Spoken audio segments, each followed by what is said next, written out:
जिंदगी जिंदाबाद। नमस्कार। बुद्ध कहते हैं घृणा से घृणा नहीं मिटाई जा सकती है, घृणा केवल प्रेम से ही मिटाया जा सकता है। बहुत ही प्रेममय हुए बुद्ध क्रोध को करुणा में बदलें और वो करुणामयी के बातों को अगर स्मरण कर लिया जाए तो जीवन कितनों संकट काल से गुजर रहा हो तो जीवन में एक अद्भुत शांति की अनुभूति होती है। इसीलिए कहते हैं कि सब कुछ बदल गया है उसके आने से, हिम्मत आ गई है उसके समझाने से। हो मिले ना उस जैसा वो जग से निराला है, हो मिले ना उस जैसा वो जग से निराला है। बुद्धं शरणं गच्छामि। बुद्ध का जो प्रेममय संदेश है सभी मानवता में युद्ध का रूपांतरण जब बुद्ध के रूप में होगा तो ये पूरा संसार प्रेममय होगा। कितने प्रेम से भरे थे बुद्ध, इसी बात से अनुमान लगाया जा सकता है कि एक बार आनंद पूछते हैं कि भंते, किसी को प्रेम करना और किसी को पसंद करना ये दोनों में क्या फर्क है? बुद्ध व्यवहारिक जीवन में जो घटित होता था उसी का उदाहरण दिया करते थे। बुद्ध कहते हैं आनंद, सामने उस पुष्प को देखो, अगर उस पुष्प से अगर तुम प्रेम करते हो और अगर तुम उसे पसंद करते हो, प्रेम और पसंद करना में फर्क इतना ही है कि अगर उस पुष्प को तुम पसंद करते हो तो उसे तुम तोड़ करके अपने पास रख लोगे, और अगर तुम प्रेम करते हो तो प्रतिदिन उस पुष्प के जड़ों पर पानी दोगे, उसकी सुरक्षा करोगे। अर्थात प्रेम जब कभी भी किसी के साथ होता है तो उसकी क्षति नहीं पहुंचाई जाती है बल्कि उसका संरक्षण किया जाता है।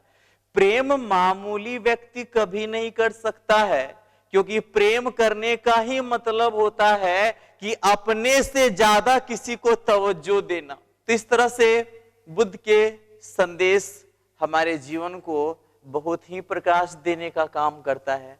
आज हम लोग गौतम बुद्ध के तीसरे कड़ी को देखेंगे। गौतम बुद्ध का पार्ट 3 देखने वाले हैं। ला ला ला ला ला ला ला ला ला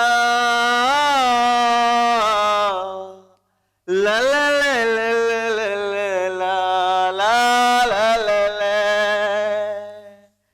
गौतम बुद्ध का हम लोग पार्ट 3 देख रहे हैं। पार्ट 1 में बुद्ध के जन्म से लेकर के गृह त्याग की घटना को देखें।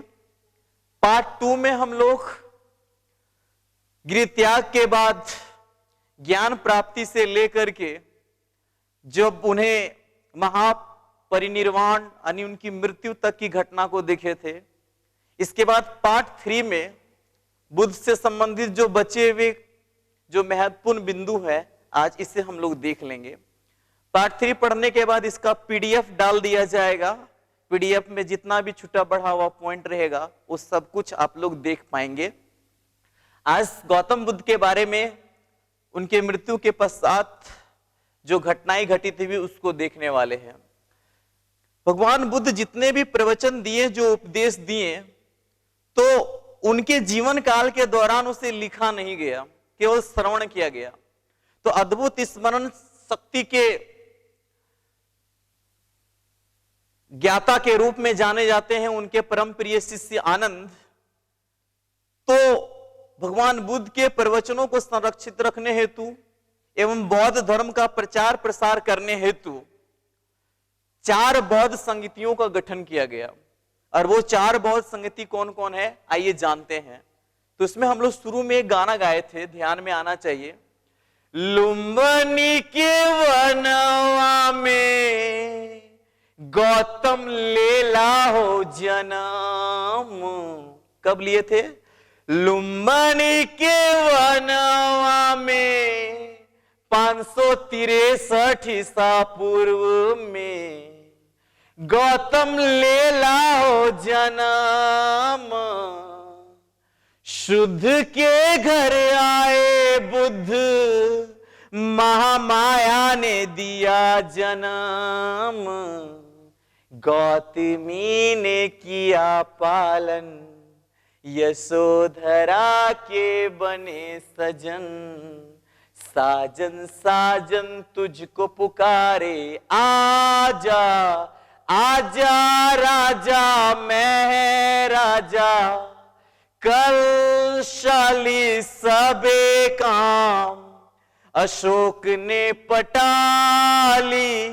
मंगल सूत्र डाली, कान में कुंडल डाला। बस में लेके चला। तो ये जो मृत्यु के पश्चात भगवान बुद्ध की मृत्यु 483 ईसा पूर्व में 80 वर्ष की उम्र में हो गई थी। उसके बाद इस बौद्ध धर्म के प्रचार प्रसार हेतु 4 बौद्ध संगतियों का गठन किया गया। और वो जो 4 बौद्ध संगति है उसको इसी गीत से हम लोग याद रख पाए। कितनी बौद्ध संगतियां? 4 बौद्ध संगति। 4 बौद्ध। बहुत ज्यादा इससे परीक्षा में क्वेश्चन पूछना पसंद करता है। बौद्ध संगतियां कौन कौन है, इसको कैसे याद रखिएगा? आजा राजा मैं राजा, आजा राजा मैं राजा। कल शाली सबे काम, कल शाली सबे काम। अशोक ने पटाली, अशोक ने पटाली। मंगल सूत्र डाली, कान में कुंडल डाला। कान में कुंडल डाला, बस में लेके चला। इसी में ध्यान देंगे, यहां पर शासक का नाम आएगा, फिर यहां स्थान का नाम आएगा कि कहां हुआ था, और यहां किन्होंने अध्यक्षता किया था तो अध्यक्ष का नाम आएगा। और आजा से अजात शत्रु, अजात शत्रु के शासन काल में प्रथम बौद्ध संगति भगवान बुद्ध की मृत्यु जिस वर्ष हुई थी 483 ईसा पूर्व में, उसी वर्ष हुआ। अजात शत्रु जो हर्यक वंश के शासक थे।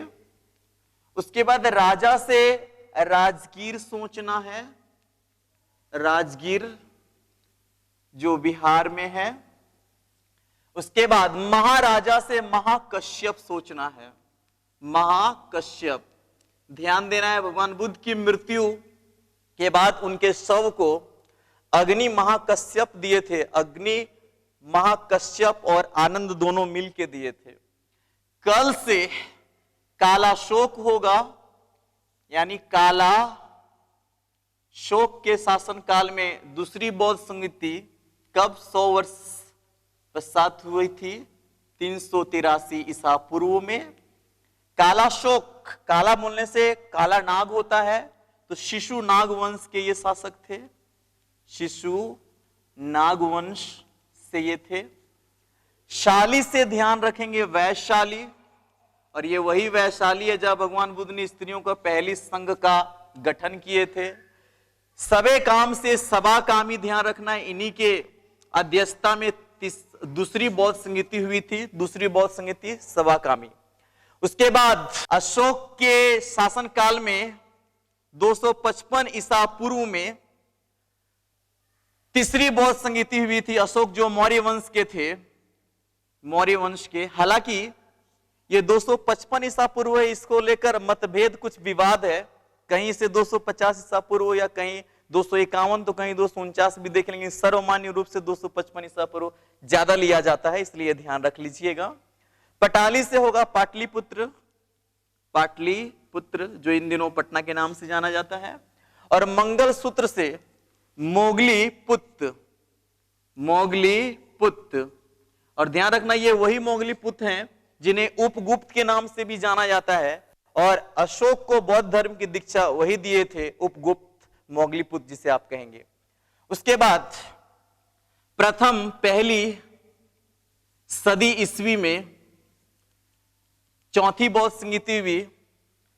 कान से कनिष्क को निकालेंगे, कनिष्क जो कुषाण वंश के शासक थे, कुषाण वंश, किस वंश से थे? कुषाण वंश से थे। उसके बाद कुंडल से कुंडल वन होगा, कुंडल वन। इसी में एक रोचकता, ये जम्मू कश्मीर में है, और बाकी उपर्युक्त जो तीन बौद्ध संगीति हुआ वो तीनों का तीनों बिहार में है, राजगीर भी, वैशाली भी और पाटलिपुत्र में। पूछता भी है कौन सी बौद्ध संगीति बिहार के बाहर हुई थी, तो चौथी बौद्ध संगीति बिहार के बाहर कहां हुआ था? जम्मू कश्मीर में हुआ था। और कहां? कुंडलवन। ध्यान रख लेना है, इसे केवल कश्मीर के नाम से भी बुलाया जा सकता है, कुंडलवन। उसके बाद बस से होगा वसुमित्र, वसुमित्र अध्यक्षता किए थे। और यही चौथी बौद्ध संगीति थी जिसमें अध्यक्ष के साथ एक उपाध्यक्ष भी हुए थे, अश्वघोष, अश्वघोष ये उपाध्यक्ष थे। तो इस तरह से चार बौद्ध संगीति कैसे ध्यान में रख लिए हम लोग। आजा राजा मैं राजा, कल शाली सबे काम, अशोक ने पटाली मंगल सूत्र डाली, कान में कुंडल डाला, बस में लेके चला। इस तरह से चारों बौद्ध संगीति ध्यान में रख सकते हैं। चौथी बौद्ध संगीति से एक चीज जानना है कि चौथी बौद्ध संगीति के बाद बौद्ध धर्म दो भागों में बट गया, हीनयान और महायान में। और इस तरह से पूछता है कि किस बौद्ध संगीति के बाद बौद्ध धर्म दो भागों में बटा, तो चौथी बौद्ध संगीति के बाद। किसमें? हीनयान और महायान। ध्यान रख लेना है, महायान वाले जो होते हैं वो बुद्ध के मूर्ति के पूजक हैं। हालांकि भगवान बुद्ध जीवन काल में मूर्ति पूजा का विरोध करते रहे, लेकिन आज देखेंगे तो दुनिया में सबसे ज्यादा भगवान बुद्ध की ही मूर्तियां हैं। एक चीज और ध्यान रख लेना है, भगवान बुद्ध की पहली मूर्ति बनाई गई थी, पहली मूर्ति बनाई गई थी मथुरा शैली में, जबकि भगवान बुद्ध की अधिकांश मूर्तियां हैं गंधार शैली में। ध्यान रखिएगा, पहली मूर्ति मथुरा शैली, इसको ऐसे याद रखेंगे, मथुरा शैली में पहली बार बनाया गया। याद रखेंगे मुहुआ थुरा गया, तो मुहुआ थुरा गया तो बोले ये अच्छा नहीं, अब गंधार शैली में बनाते हैं। बस थोड़ा सा याद रखने के लिए इसे मजाकिया बना दीजिए। तो मथुरा शैली में पहली मूर्ति बुद्ध की बनाई गई थी और अधिकांश मूर्तियां किसमें? गंधार शैली में है। याद रखा जाना चाहिए कि धर्मों में जुलूस निकालने की प्रथा पहली बार बौद्ध धर्म में ही हुआ था।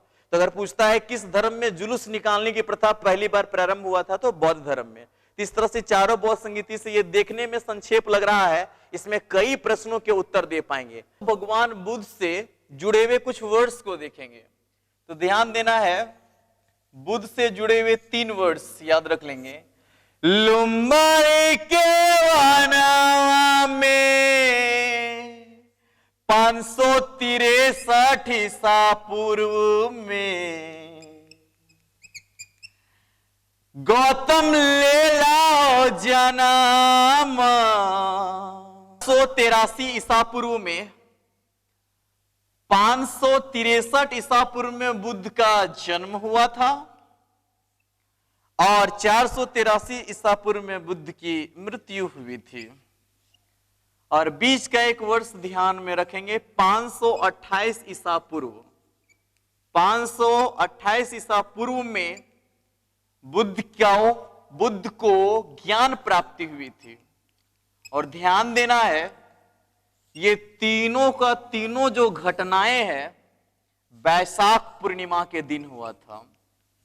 वैशाख पूर्णिमा जो बड़ा ही अद्भुत संयोग लगा हुआ है। वैशाख पूर्णिमा इसलिए बौद्ध धर्म के लोग बड़े ही उल्लास के साथ इसे उत्सव के रूप में मनाते हैं। उसके बाद बुद्ध से जुड़े हुए अन्य जानकारी में से जानिए, भगवान बुद्ध जो थे, बुद्ध से जुड़ा हुआ चीज में से और क्या जानिएगा कि बुद्ध का जो वंश था, बुद्ध का वंश का नाम क्या था? शाक्य वंश। शाक्य वंश। बुद्ध का जो वर्ण था वो क्षत्रिय था। किस वर्ण के थे? क्षत्रिय। और बुद्ध का जो गोत्र था, बुद्ध का गोत्र का नाम था गौतम। इस तरह से हम लोग जानेंगे शाक्य वंश में होने के कारण इनका नाम शाक्य मुनि भी है, और गोत्र गौतम होने के कारण इनके नाम में गौतम लगा है। अब हम लोग बुद्ध के अन्य नाम देखेंगे। बुद्ध को किन किन नामों से जाना जाता है? बुद्ध के अन्य नाम, इनके क्या क्या नाम हैं? बुद्ध के अन्य नाम में से जो इन्हें बचपन में नाम मिला वो क्या था? सिद्धार्थ। सिद्धार्थ ये बचपन का नाम था।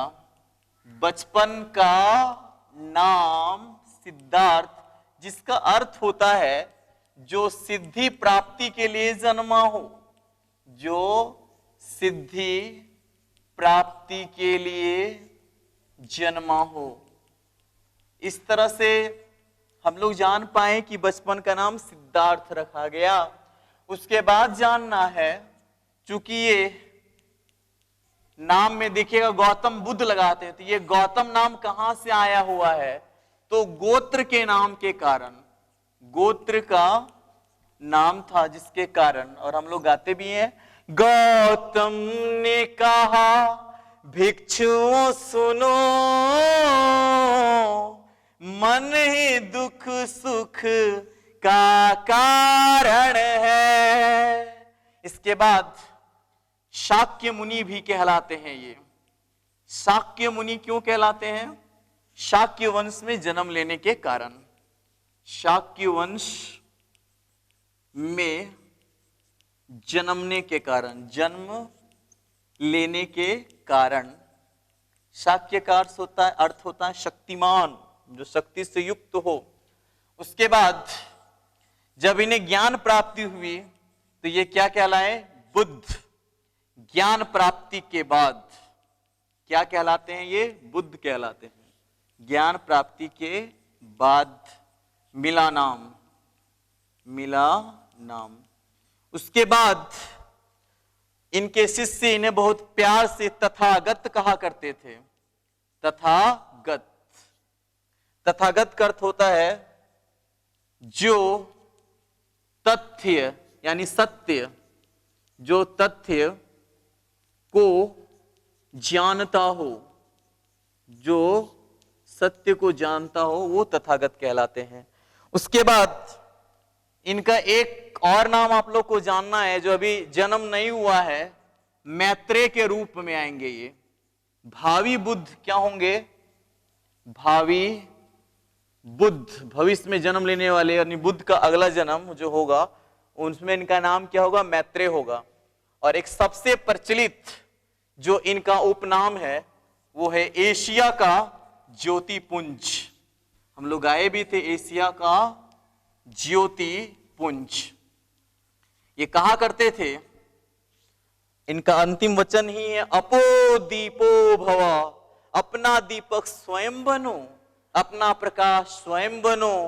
ये कहते हैं अगर एक भी दिया जल गया हो तो उसमें असंख्य दियों को जलाने की क्षमता होती है, और उस दिए द्वारा जलाए जाने के बाद भी उसकी रोशनी कमती नहीं है। एशिया का ज्योतिपुंज किन्हें कहा जाता है? गौतम बुद्ध को कहा जाता है। ये भगवान बुद्ध के अन्य नाम को हम लोग देख पाए। उसके बाद भगवान बुद्ध से जुड़े हुए वर्ष, तो 16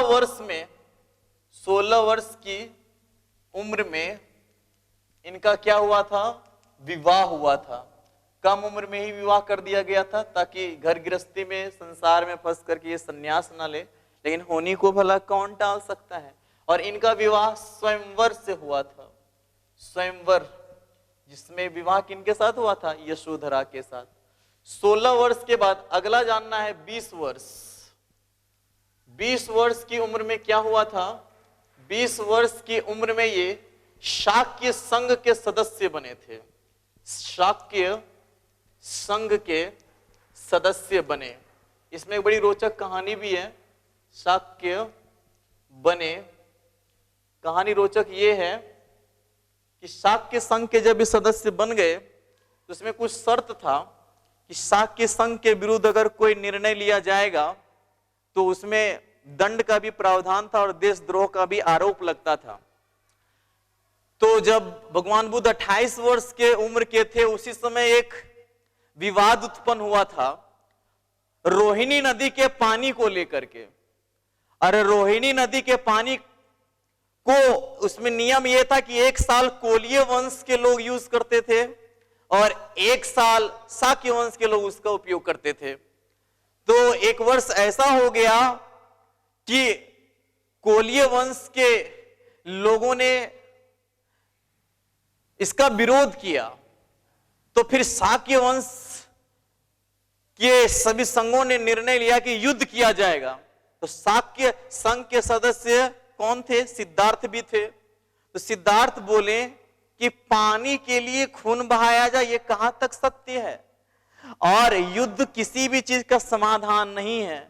उसके भी सैनिक मरेंगे, हमारे भी सैनिक मरेंगे, इसलिए ये युद्ध ना किया जाए। तो कहते हैं वही रोहिणी नदी के पानी को लेकर के बुद्ध जब अपना मत देते हैं तो ये कहते हैं कि युद्ध होगा, लेकिन ये सहमति नहीं देते हैं सिद्धार्थ, जिसके कारण इन्हें घर छोड़ने का एक कारण ये भी रहा था रोहिणी नदी का पानी। कहते हैं सब लोग बोले तब आप देशद्रोह का आरोप लगता है, बोले हाँ ठीक है हम सब छोड़ के चले जाएंगे, लेकिन युद्ध का हम समर्थन नहीं करेंगे। ऐसे थे बुद्ध। तो कितने वर्ष की उम्र में मिले थे, 20 वर्ष की उम्र में बने थे। और हम लोग जानते हैं 29 वर्ष के उम्र में 29 वर्ष के उम्र में घर छोड़ ही दिए थे, गृह त्याग किए थे। उसके बाद जानना है 6 वर्ष तक तपस्या किए। 35 वर्ष की उम्र में ज्ञान प्राप्ति हुआ इन्हें, ज्ञान प्राप्ति। उसके बाद 80 वर्ष की उम्र में ये महापरिनिर्वाण को प्राप्त करते यानी मृत्यु होती है। तो बुद्ध से जुड़े हुए जन्म के वर्ष से इस तरह से संबंधित है। आगे अब बौद्ध धर्म में जो सबसे इंपॉर्टेंट टॉपिक आता है, भगवान बुद्ध से जुड़े हुए प्रतीक, उनकी जीवन की घटनाओं से जुड़े हुए कुछ प्रतीक हैं। कौन कौन से प्रतीक हैं देखिए। हम लोग देखे थे भगवान बुद्ध के जन्म से पहले उनकी मां महामाया हाथी का स्वप्न देखी थी। तो हाथी क्या है, गर्भ में आना, बुद्ध का गर्भ में आना हाथी संकेत से दिखाया जाता है। उसके बाद कमल का पुष्प जो है बुद्ध का जन्म के लिए दिखाया जाता है। जन्म के लिए कमल, वास्तव में बुद्ध जन्म जो लिए हैं, जो गंदगी का कीचड़ था उसमें ज्ञान का जो कमल जगाए, मतलब एक ज्ञान का जो जन्म दिए, एक सुंदर प्रतीक दिखाता है। उसके बाद जानना है साढ़। साढ़ भगवान बुद्ध के युवा अवस्था का प्रतीक है। उसके बाद देखिए बुद्ध जब घर छोड़े तो घोड़ा से गए थे, घोड़ा गृह त्याग का प्रतीक है। फिर आगे जानेंगे जब ज्ञान प्राप्ति किए तो किस वृक्ष के नीचे, पीपल वृक्ष के नीचे, जो इन दिनों बोधि वृक्ष कहलाता है। ये संबोधि का प्रतीक है, ज्ञान प्राप्ति का प्रतीक है। उसके बाद जानना है कि जब पहला उपदेश जो दिए सारनाथ में, तो धर्म का चक्का चल पड़ा तो चक्र या चक्का भी कह सकते हैं या पहिया भी कह सकते हैं, जिसमें 8 तिल्लियां लगी होती हैं जो अष्टांगिक मार्ग को सूचित करता है। चक्र क्या है? प्रथम उपदेश जो दिए थे इसका ये प्रतीक है। उसके बाद जानना है कि जब बौद्ध धर्म फलने फूलने लगा तो शेर जो है समृद्धि का प्रतीक है।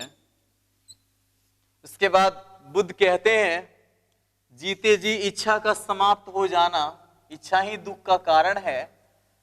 जीते जी, अच्छा, इसको लेकर के तो कबीरदास जी बड़ी सुंदर बात कहते हैं, चाह गई चिंता मिटी मनवा हुआ बेपरवाह, जिसको कछु ना चाहिए वही सहनसा।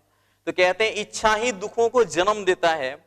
तो इस तरह से इच्छा का समाप्त हो जाना वो निर्वाण कहलाता है। तो पद चिन्ह जो है, पद चिन्ह इच्छाओं की समाप्ति के लिए ये चिन्ह लिया गया है जो निर्वाण। और निर्वाण किसको कहते हैं? इच्छा की समाप्ति को कहते हैं, इच्छा की समाप्ति। उसके बाद स्तूप जो है ये महापरिनिर्वाण का सूचक है। महापरिनिर्वाण, महापरिनिर्वाण मतलब मृत्यु को प्राप्त हो जाना, मृत्यु प्राप्ति। उसके बाद देखना है, इसी में से हम लोग तो जान पाए कि निर्वाण, महापरिनिर्वाण, इस घटना में एक चीज जोड़ सकते हैं। बौद्ध धर्म में घर छोड़ने की जो घटना है, घर से निष्कासन हुए, निकल गए, महाभिनिष्क्रमण कहलाता है बौद्ध धर्म में, महाभिनिष्क्रमण। जबकि बौद्ध धर्म में ज्ञान प्राप्ति की घटना को क्या बोला गया है? संबोधि बोला गया है। और प्रथम उपदेश को क्या बोला गया है? धर्म चक्र परिवर्तन बोला गया है। धर्म चक्र परिवर्तन यानी धर्म का चक्का परिवर्तन के लिए चल पड़ा। तो इस तरह से बौद्ध धर्म से जुड़े हुए संकेत भी हुए और बौद्ध धर्म की घटनाओं को क्या क्या कहते हैं ये भी हुआ। भगवान बुद्ध से जुड़े हुए बातों में से एक चीज जानना है, भगवान बुद्ध की जो जन्म और जो इनकी मृत्यु है, जन्म भी साल वृक्ष के नीचे हुआ था, साल वृक्ष के नीचे लुम्बिनी के वन में, साल वृक्ष के नीचे हुआ था। उसके बाद मृत्यु भी साल वृक्ष के नीचे हुआ था, साल वृक्ष के नीचे। तो हम लोग को जानना है कौन सी घटना पीपल वृक्ष के नीचे हुआ था। तो ज्ञान प्राप्ति की जो घटना है, ज्ञान प्राप्ति की घटना किस वृक्ष के नीचे हुआ था? पीपल वृक्ष के नीचे हुआ था। ये पीपल वृक्ष जो इन दिनों बोधि वृक्ष कहलाता है, इस पीपल वृक्ष को कई बार इसे खत्म करने का प्रयास किया गया। अशोक की पत्नी तस्य रक्षिता ने पहली बार समाप्त करने की प्रयास करी थी। उसके बाद बंगाल के शशांक शासकों ने इसे समाप्त करने का प्रयास किया, लेकिन फिर से जड़ उग गया। उसके बाद 1876 में लॉर्ड कनिंगम जब इसका खुदाई कर रहे थे तो उस दौरान भी ये प्राकृतिक आपदा कारण सूख गया, जिसे अशोक धर्म प्रसार के लिए अपने बेटा और बेटी संघमित्रा और महेंद्र को श्रीलंका भेजे थे। उसमें बौद्ध वृक्ष का टहनी लेके भेजे थे। तो उसी टहनी को फिर लॉर्ड कनिंगम क्या करते हैं? लाके लगवाते हैं, जो इन दिनों का बोधि वृक्ष है। तो इस तरह से हम लोग जान पाए जन्म और मृत्यु साल वृक्ष के नीचे हुआ था। जन्म स्थान लुम्बिनी है, हालांकि ये गया में हुआ था ज्ञान प्राप्ति, और मृत्यु कहाँ हुआ था? कुशीनगर में। कुशीनगर से जुड़ी हुई एक बहुत अच्छी सी बात जानना है। कुशीनगर का नाम कुशीनगर इसलिए पड़ा हुआ है क्योंकि भगवान श्री राम के पुत्र कुश के नाम पर उसका नाम कुशीनगर पड़ा है। इसके बाद भगवान बुद्ध से जोड़कर एक महत्वपूर्ण बिंदु और जानिए, 1 से लेकर के 10 तक की संख्या में, 1 से लेकर के 10 तक में। तो संख्या पहला से देखिए, पहला में देख लीजिए बौद्ध धर्म का स्थापना।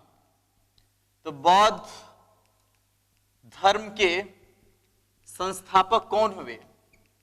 तो बौद्ध धर्म के संस्थापक गौतम बुद्ध हुए। गौतम बुद्ध। ला ला ला ला। संख्या 2 से याद रख लेंगे। भगवान बुद्ध प्रथम 2 शिष्य बनाते हैं। कौन कौन प्रथम 2 शिष्य बनाते हैं हम लोग को ध्यान में आना चाहिए। एक का नाम था तपस्सु और एक का नाम था मल्लिक। ये दोनों बंजारे थे। इनको राजगीर में अपना शिष्य बनाए थे भगवान बुद्ध, प्रथम 2 शिष्य।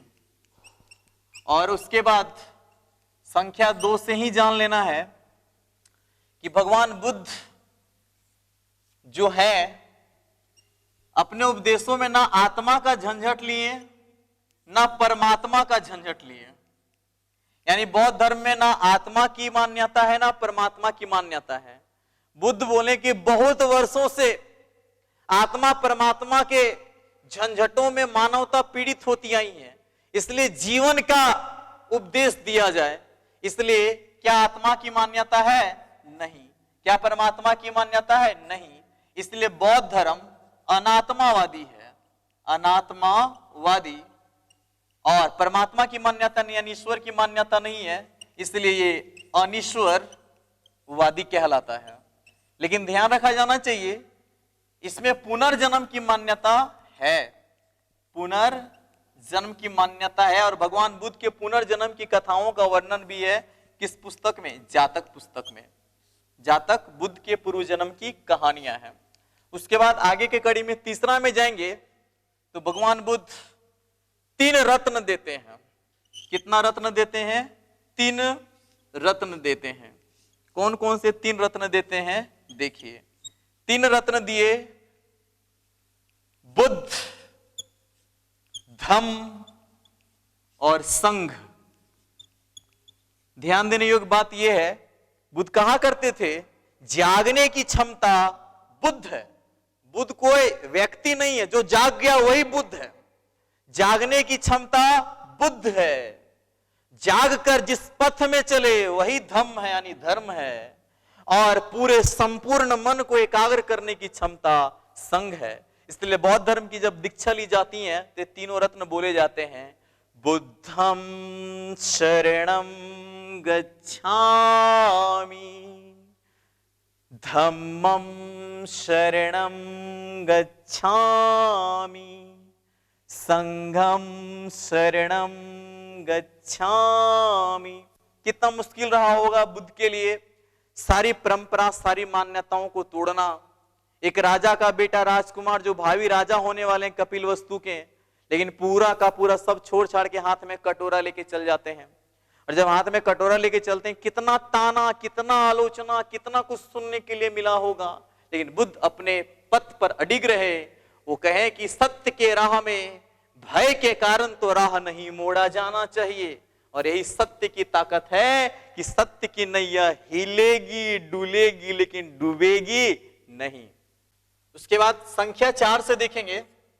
संख्या 4 में से हम लोग देखेंगे भगवान बुद्ध कितने दृश्य को देख के उनका मन विचलित हुआ था। 4 दृश्य। 4 दृश्य हम लोग बड़े प्यार से इसको जाने थे। गौतम ने देखा 4 दृश्य, बूढ़ा रोगी मरा और सन्यासी। गौतम ने देखा 4 दृश्य, बूढ़ा रोगी मरा और सन्यासी। देख कर उनके मन में छा गई उदासी, छोड़ छाड़ कर वो भी हो गए सन्यासी। क्षण भर में कैसे बदल गया सब कुछ, वो सिद्धार्थ से हो गए बुद्ध। 4 दृश्य के बाद और एक चीज जान लेना है, भगवान बुद्ध की जिंदगी में 4 नदी का जिक्र है। 4 नदी में से क्या देखेंगे? 4 नदी में से रोहिणी नदी के पानी के विवाद के कारण ये घर छोड़ने का एक कारण ये भी रहा। रोहिणी नदी का पानी विवाद हुआ था। उसके बाद घर छोड़ने के बाद ये जिस नदी को पार किए उस नदी का नाम था अनोमा नदी। उसके बाद जानना है तीसरी नदी जो निरंजना नदी है, निरंजना नदी जो इन दिनों फल्गु नदी कहलाती है, इस नदी के किनारे ने ज्ञान प्राप्ति हुई।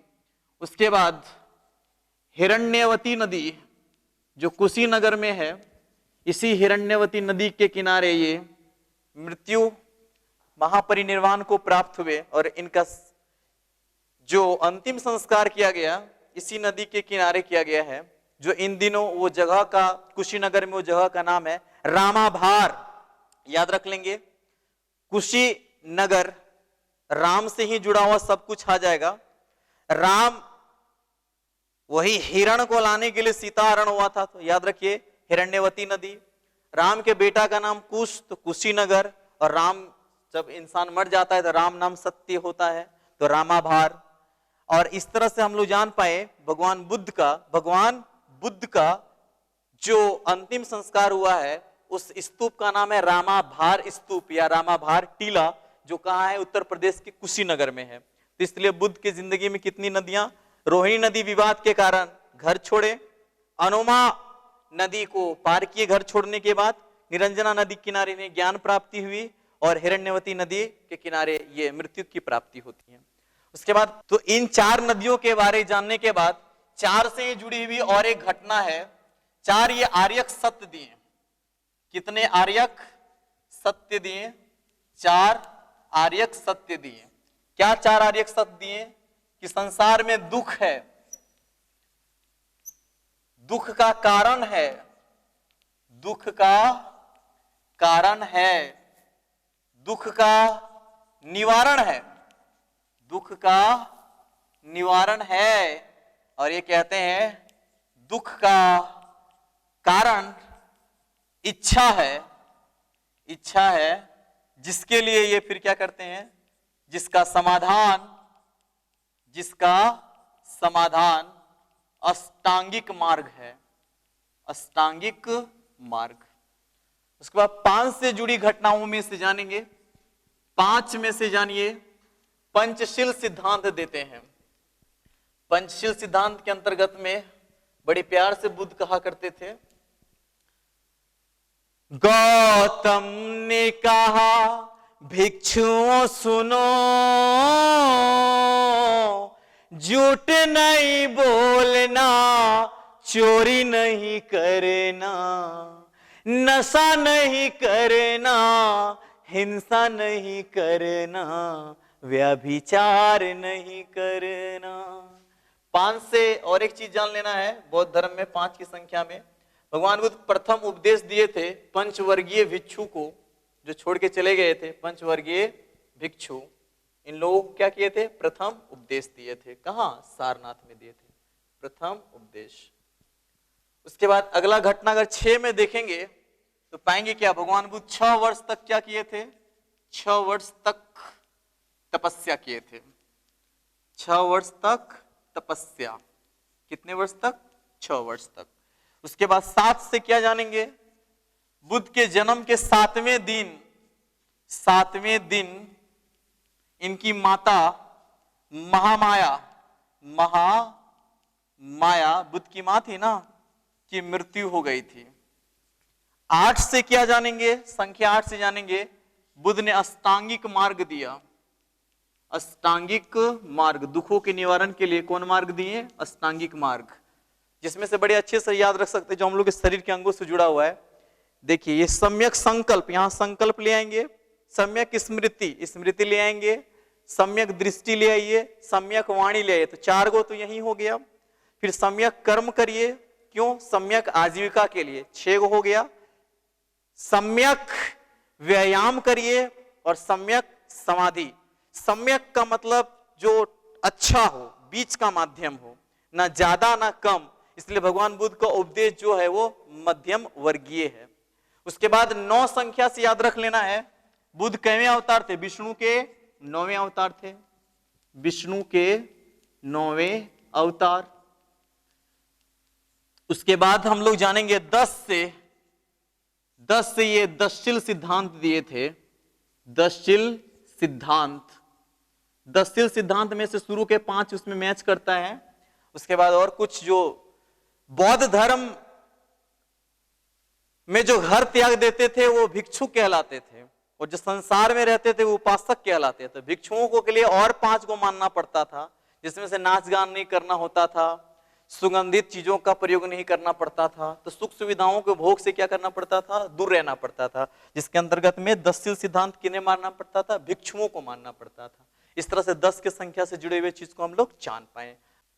बुद्ध कहा करते थे कि हम अपने स्वास्थ्य के रचयिता खुद हैं। वास्तव में अगर हम सेहतमंद नहीं हैं तो कुछ भी कार्य रुचिपूर्ण न लगेगा। बुद्ध तपस्या के दौरान अपने शरीर के साथ बहुत प्रयोग किए, और जैसे जैसे उम्र बीतता जा रहा था वैसे वैसे वो बीमार होते जा रहे थे। तो उस समय के राजा बिंबिसार, मगध के राजा बिंबिसार ने अपने राजवैद्य जीवक को बुद्ध की सेवा में भेजे थे। अगर पूछता है बुद्ध की सेवा के लिए, बुद्ध की चिकित्सा के लिए बिंबिसार ने किस राजवैद्य को भेजा था, तो जीवक को भेजा था। इसके बाद इस कड़ी में और जानना है कि बौद्ध धर्म इतना फला फूला इसलिए कि भगवान बुद्ध जाति भेद, वर्ण भेद, किसी प्रकार के भेद को मिटा दिए और सबके लिए बौद्ध धर्म का मार्ग खोल दिए। इसलिए इसमें पंडित हो या शूद्र हो, जो तथाकथित लोगों द्वारा बनाया गया है, भगवान बुद्ध कहते हैं कि प्रकृति तो कोई भेदभाव नहीं की है, ये इंसानों द्वारा निर्मित है। प्रकृति में देखिए तो सबको समान रूप से चीजें उपलब्ध हो रही हैं। यही कारण है कि बौद्ध धर्म में शूद्रों की जो स्थान प्राप्त हुआ, और स्त्रियों को भी जब बौद्ध संघ का स्थापना कर दिया गया, तो बौद्ध धर्म में सर्वाधिक प्रभाव किनका रहा था, या बौद्ध धर्म का सर्वाधिक प्रभाव किसका पड़ा था, शूद्रों को और स्त्रियों का। उसके बाद इस धर्म को आगे बढ़ाने में काफी योगदान रहा धनी वर्ग के लोगों का, और साथ साथ में कई शासक ऐसे हुए जो इस धर्म को शरण दिए, और मौर्य वंश के महान सम्राट अशोक तो कलिंग युद्ध के बाद इस धर्म को अपनाते हैं, और इस तरह से धर्म प्रचार प्रसार वो विश्व स्तर पर करते हैं। इसके बाद जानना है कि भगवान बुद्ध से महत्वपूर्ण जुड़ी घटनाओं में से उनके जीवन के कुछ नियम, उनके उपदेश जो लिखे गए हैं वो त्रिपिटक नामक पुस्तक में लिखा गया है। त्रिपिटक का मतलब ही होता है क्या, त्रिपिटक का मतलब ही होता है 3 पिटारा, जिसमें 3 पुस्तक शामिल है। 3 पुस्तक शामिल जो है उसमें से पहला पुस्तक है सुत्त पिटक। सुत्त पिटक के रचयिता है आनंद। आप इसको इस तरह से ध्यान रखेंगे, आनंद सर्वाधिक उनके बुद्ध के उपदेश को सुने थे, तो समझिए कि बुद्ध सुते रहते थे, उपदेश देते थे, आनंद सुनते थे। तो सुत्त पिटक के रचयिता कौन हुए हैं, आनंद हुए हैं। उसके बाद एक पुस्तक है विनय पिटक। तो विनय पिटक में बौद्ध धर्म के नियम लिखे गए हैं, जबकि सुत्त पिटक में बौद्ध धर्म के उपदेश लिखे गए हैं। और एक है अभिधम्म पिटक, जिसके रचयिता है मोगलीपुत्र, जो अशोक के समय में उसका रचना हुआ था। और पहले 2 पुस्तक जो विनय पिटक और सुत्त पिटक हुआ वो प्रथम बौद्ध संगीति में हुआ। तीसरी बौद्ध संगीति में किसका रचना हुआ था, अभिधम्म पिटक का हुआ था। तो इस तरह से हम लोग जान पाए त्रिपिटक किस धर्म की पुस्तक है, तो त्रिपिटक बौद्ध धर्म की पुस्तक है। इसके बाद आप लोग को जानना है बुद्ध चरित्र, जिसकी रचना अश्वघोष किए थे। इस पुस्तक के भी काफी महत्व है। आगे चल के महायान शाखा में नागार्जुन हुए। नागार्जुन ने शून्यवाद का सिद्धांत दिए, और इस तरह से शून्यवाद का सिद्धांत सापेक्षता का सिद्धांत देते हैं। इसलिए भारत का आइंस्टीन कहलाते हैं कौन, नागार्जुन। भारत के मार्टिन लूथर के नाम से भी जाने जाते हैं कौन, नागार्जुन। इस तरह से बौद्ध धर्म एक ऐसा धर्म है जो शांति का उपदेश देते हैं, एक ऐसा धर्म है जो जीवन जीने का तरीका सीखते हैं। कहते हैं बुद्ध छोटे छोटे उदाहरणों से जीवन के बड़े महत्व को समझा जाते थे। किस्सा गौतमी नाम की एक स्त्री काफी दुखों से विचलित हो गई, क्योंकि उनके पुत्र को एक सांप ने काट लिया था। तो किस्सा गौतमी जाती हैं, ध्यान रखा जाना चाहिए, किस्सा गौतमी अलग है और महाप्रजापति गौतमी अलग है। महाप्रजापति गौतमी बुद्ध की मौसी रही थी, विमाता रही थी। किस्सा गौतमी जो बुद्ध की बाद में क्या बनेगी, शिष्य बनेगी। किस्सा गौतमी बुद्ध को कहती है मेरे पुत्र को जिंदा कर दीजिए, तो बुद्ध कोई चमत्कार नहीं किया। बुद्ध कहते हैं मैं एक सामान्य मनुष्य हूं, वो किसी अवतारवाद पर विश्वास नहीं किए हैं। तो और कहते हैं जैसा जीवन जीवोगे, जो सोचोगे वही हो जाओगे। बुद्ध के उपदेश बड़े स्पष्ट, बड़े सरल है, बड़े सहज हैं। किस्सा गौतमी को कहते हैं कि मैं आपके पुत्र को जिंदा तो कर दूंगा, लेकिन एक काम करो देवी, कि किसी के घर से जाकर के कुछ नहीं करो, सरसों का एक मुट्ठी दाना लेके आ जाओ, लेकिन ध्यान रखना उसी के घर से लाना जिसके घर में आज तक कोई नहीं मरा हो। वो दौड़े दौड़े जाती हैं, दुख से तो पागल हो चुकी थी, और जिस घर में जाती हैं उस घर में कोई ना कोई तो मरा रहता है। उस स्त्री को आभास हो जाता है कि मृत्यु सत्य है। बुद्ध के शरण में जाती हैं और कहती हैं कितनी सहजता से जीवन की सत्यता को समझा दिए आपने गुरुवर, और इस तरह से बुद्ध का वो शिष्य बन जाती हैं।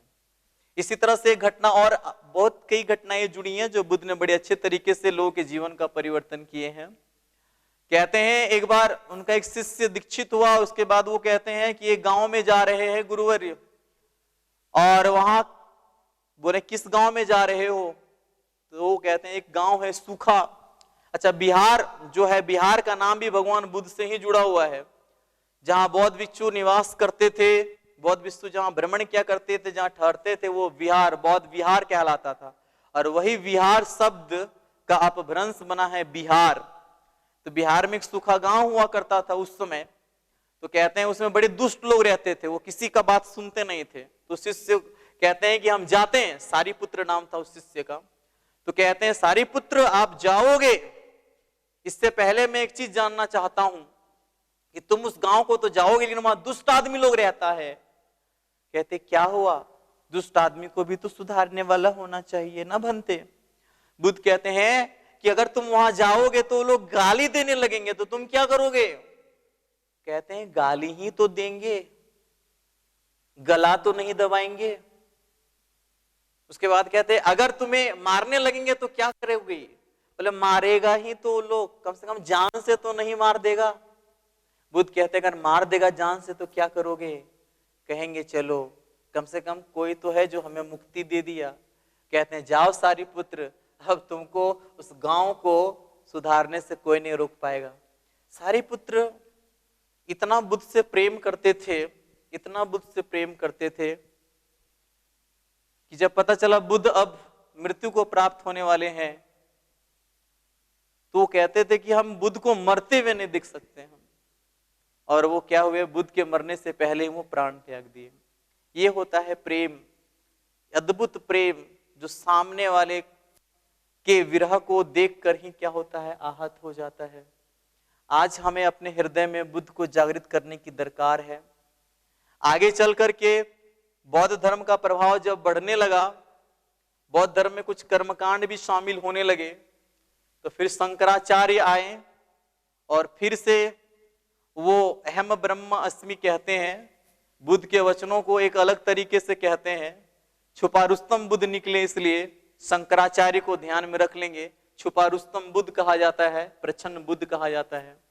आधुनिक समय में देखिए तो बौद्ध धर्म को आगे बढ़ाने में तो कई राजा तो योगदान दिए हैं, लेकिन एक ऐसा शख्सियत जो कहा करते थे कि जब तक हिंदुस्तान में मंदिर, मस्जिद और पूजा स्थल बनेंगे तब तक भिखारी पैदा होगा। जिस दिन शैक्षणिक संस्थान बनने लगेंगे उस दिन अधिकारी पैदा होगा। डॉक्टर भीमराव अंबेडकर के ये कथन है। अंबेडकर लाखों लोगों को बौद्ध धर्म का शरण में ले आए, बौद्ध भिक्षु बनाए। बौद्ध धर्म को संपन्न करने में डॉक्टर भीमराव अंबेडकर का आधुनिक समय में बड़ा योगदान है। तो इस तरह से हम लोग देख पाए गौतम बुद्ध से जुड़ी हुई महत्वपूर्ण जानकारियों को, जिसका पूरा और जानकारी लिखित पीडीएफ में इसका शामिल होगा। तो ये वो थे जो ज्ञान का उपदेश कितने सुंदर तरीके से दे गए। गौतम ने कहा भिक्षुओं सुनो, मन ही दुख सुख का कारण है। जैसे चक्का बैलों के पीछे पीछे चलता जाता है, वैसे ही मन चंगा हो तो सुख की गंगा ले आता है। इसलिए मन की शांति को जो पा गए उनके अंदर में सुख का अवतरण हो जाता है।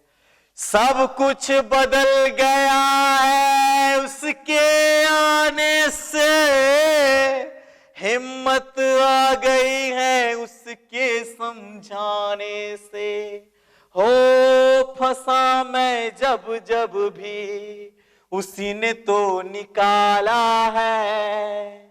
जब जब दिल ये उदास होता है, मेरा साथी मेरे पास होता है।